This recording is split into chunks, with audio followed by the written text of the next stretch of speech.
A reciprocal function is when you have the function y equals f of x, so whatever f of x is, some function. The reciprocal of it would be y equals 1 over f of x. So reciprocal is the inverse, it's flipped. And you have to remember that when you flip it, x cannot equal 0 on the bottom. So your bottom can't be 0. So we're going to graph y equals x and y equals 1 over x. So first, if we were to just make a table of values,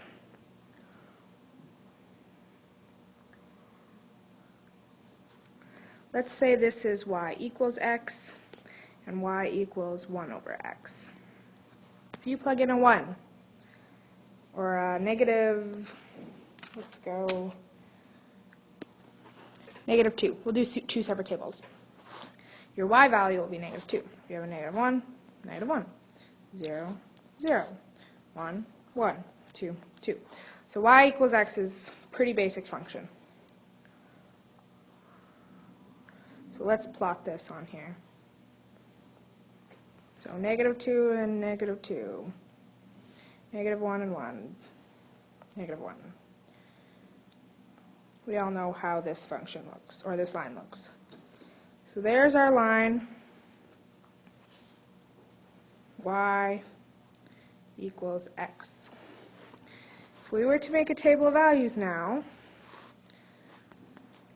for y equals 1 over x, let's try out a couple different numbers. So let's go negative 5, negative 2, negative 1, 0, negative 0.5, negative 0.25, 0.25, 0.5, 1, 2, and 5. We just want a different range of numbers to see. So if you plug in a 5, 1 over 5 is negative 0.2. 1 over 2 is negative 0.5, a half. 1 over 1, negative 1 is still negative 1. 1 over negative 0.5 is the same as negative 2. So now as we have a decimals, we're getting bigger. 1 over negative 0.25 is negative 4. 1 over 0 is undefined. I don't have enough room to write undefined. Same now with the positives. So 4, 2, 1, 0.5, 0.2. So let's graph this. So at negative 5, 3, 4, 5, we're at 0.2. So we're right about there. Negative 2, we're at a half, negative a half. Negative 1 and negative 1. 0.5 and negative 2. 0.25, a quarter, and negative 4.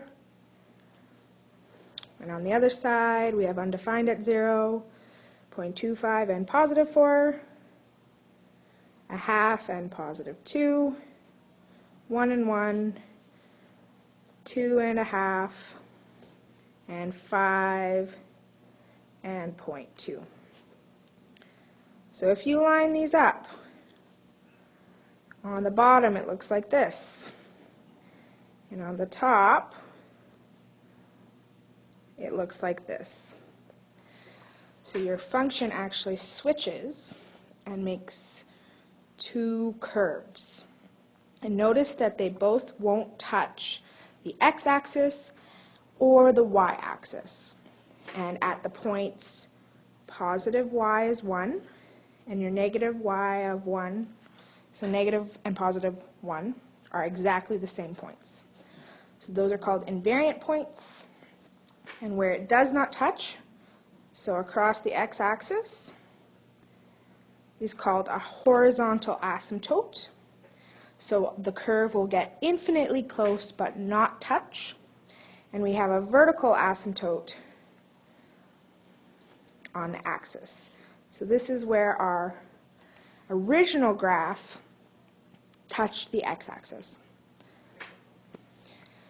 If we wanted to find the vertical asymptote of this graph, all that means is it's where the bottom equals 0. So where it cannot be permissible is your vertical asymptote. So when 4x minus 3 equals 0. Add 3 to both sides. 4x equals 3. Divide by 4. So your vertical asymptote is at 3 over 4. For this one, we know that our vertical asymptote is at 2 over 5. So we want to find out a function that will have a vertical asymptote at 2 over 5. So we're going to move everything back over. So we're going to times both sides by 5. So we have 5x equals 2. And subtract 2 from both sides. So 5x minus 2 equals 0. So that's the equation of our function. And we need the reciprocal of the function. So y equals 1 over 5x minus 2. So this reciprocal function will have a vertical asymptote at 2 over 5. Okay, we want to graph the reciprocal of y equals 2x plus 3. And we want to use a table of values. So let's go x, y, and this will be our reciprocal. So this is f of x, and this is 1 over f of x. So let's plot negative 3, negative 2.5, negative 2, negative 1.5, negative 1, 0, 1, and 1.5, say.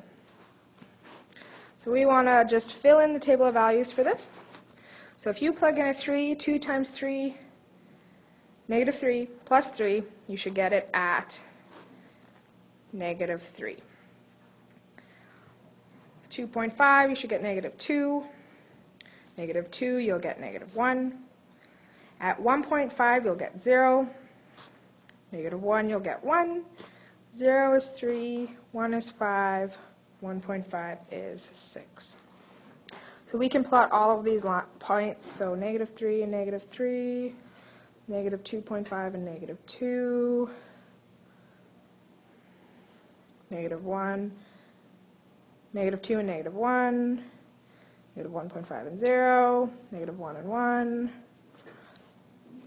0 and 3, 1 and 5, and we can't even fit the other one, so we don't need it. You also could have just plotted the line like you normally would. So intercept of positive 3, down 2 over 1, down 2 over 1. So here's your line. So that's y equals 2x plus 3. Now we're going to plug in the points to find our reciprocal function. So all we do is we're going to flip this. So if it's negative 3, our new y will be 1 over negative 3. So negative a third, so negative 0.3 repeating. 2 flipped is negative 0.5. Negative 1 flipped is still negative 1. When it's a 0 flipped, it's undefined. 1 flipped is 1. 3 flipped is positive 0.3. 5 is 0.2. And we didn't even do the last one, so let's just erase it. So now we're going to plot these points. So at negative 3, we're at a third. Negative 2, it's at a half. Oops. Negative 1, 2 and 1 is right here. Oops, I put that in the wrong spot. 2.5 and a half. There we go. Negative 1.5 and 0 is undefined. Negative 1 is at positive 1. 0 is at 0.3. And 1.5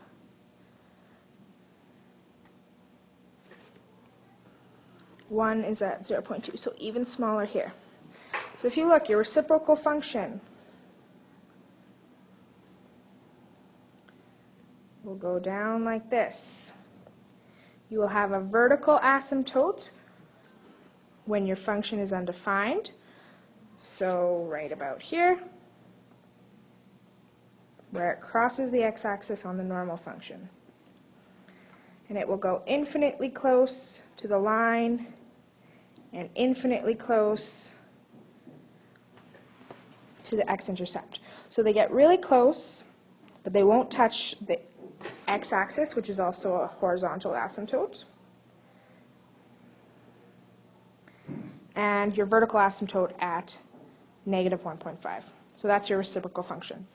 And of course, notice that at y equals 1 and y equals negative 1, they're exactly the same points. That is because they're called your invariant points. So they're going to be the same on both functions, because even when you flip a 1 and you find the reciprocal of 1, it'll still be 1.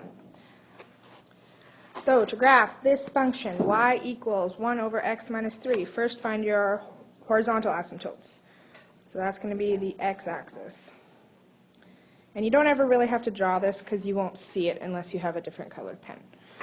Next, find your vertical asymptotes. So when x minus 3 equals 0, so you have a vertical asymptote when x equals 3. So at 3, draw a broken line to show your vertical asymptote. Now we want to find our invariant points. So there's two ways you can do this. You can either graph the original function, or you can solve for your invariant points. So I'm going to show both ways. So if we graph our original function of y equals x minus 3, we have y-intercept of negative 3 and the slope of 1. So this is your line. So your invariant points would be here and here. So negative, or 2 and negative 1, or 4 and negative 1. To solve for these, you would plug in a 1. So 1 equals x minus 3, or negative 1 equals x minus 3. So that's when you find y to be 1 or negative 1. So it's either 4 or 2.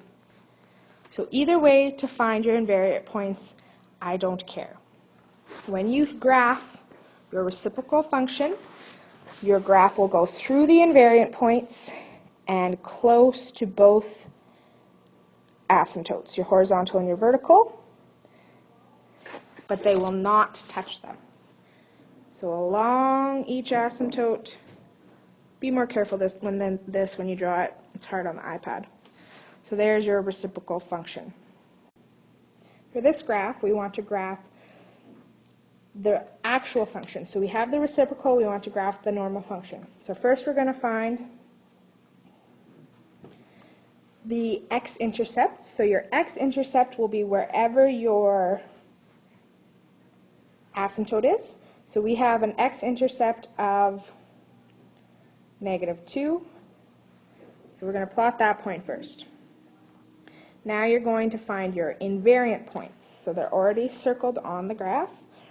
So they're at negative 2.5 and negative 1, and at negative 1.5 and positive 1. So those are your two invariant points. So right here and right here. Once you have these 3 points, all you have to do is draw a line passing through them. So this is 1 over f of x, and this is f of x.